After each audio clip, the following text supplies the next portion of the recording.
Hi guys, have a nice day. So for today's video, ang gagawin natin ngayon ay itong ube de leche cake na naging best seller natin.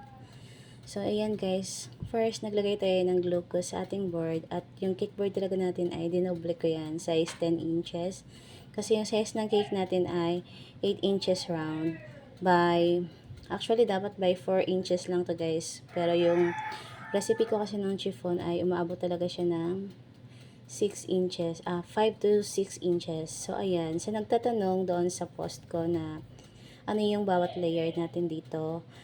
This one guys ay naglagay ako dito ng kulay violet yan.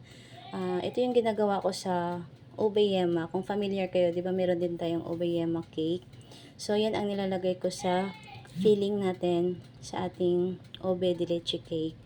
At itong ating icing ay kulay purple. Pero at the same time, flavor talaga niya ay ube din. Dahil ang nilagay nating pangkulay dito ay yung Ferna na ube flavor. So, pwede rin yung ano guys, Bakersfield na ube flavorade.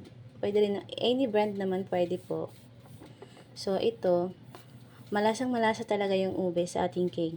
Dahil meron siyang feeling na ube feeling. And meron din siyang flavor na ube sa ating icing. So, ayan, as you can see, bali, 4 layer siya, no? Kasi, 4 na patong.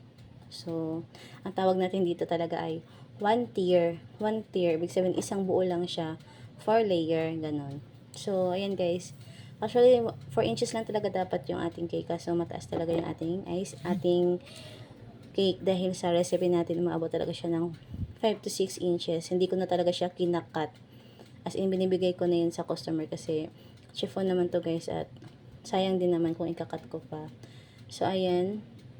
Alam niyo naman na kapag chiffon ay malambot at saka tawag dito mabilis siyang mag ano ba kung may icing siya, 'di ba? Parang mahirap siyang i-firm. So, ayan, naglalagay tayo ng dowel stick. Dalawang sago straw lang. So, at nagtatanong ng stencils natin paano natin i-apply or tamang technique para dito. So, ayan guys, kailangan kapalan lang natin yung ating icing. And then, hagod-hagod lang natin yan hanggang sa mag-firm talaga siya. Hindi siya isang hagod lang ha. Kailangan iulit mo siya as in, pero dapat flat na flat yung, hindi naman as in flat, parang simislanting na talaga yung paglagay natin ng stencils guys para hindi pa pangit yung ating icing. Hindi, para plain siya, para makinis yung labas niya. So, ayan.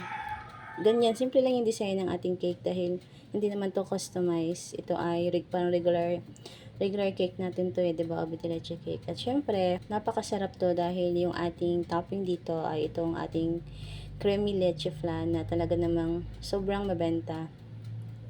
Ayan, talagang pag nag-post nga ako nito guys ay talagang pinag-aagawan ng aking mga customer dahil marami talaga silang nag-aabang. Dahil sobrang sarap talaga. Sobrang creamy, dun sa mga nagsasabi na walang kalamansi or dayak, it's okay guys, kasi nasa pagluto naman yun. So, marami namang nakatry na dito at talaga namang satisfied ang mga customer at naghahanap talaga, sobrang sarap. And then, ito naman ay yung ating homemade na caramel. So, yan, lahat ay homemade. Homemade is love talaga.